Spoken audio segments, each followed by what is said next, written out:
প্রত্যেকটি জায়গায় floor wise আমরা ফ্রেমগুলি বসিয়ে দিয়েছি গ্লাসের ওপরে, পোর্চ থেকে শুরু করে।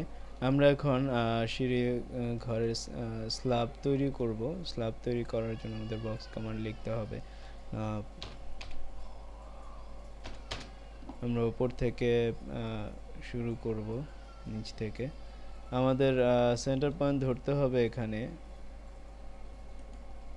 লেন্থ হবে মোটামুটি, আমাদের লেন্থ হচ্ছে এটা।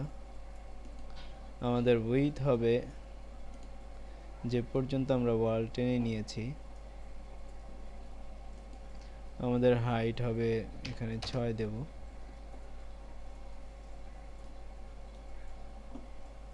আমাদের যে স্ল্যাবটি তৈরি হয়েছে সেটাকে আমরা মুভ করে নিয়ে যাব উপরের দিকে।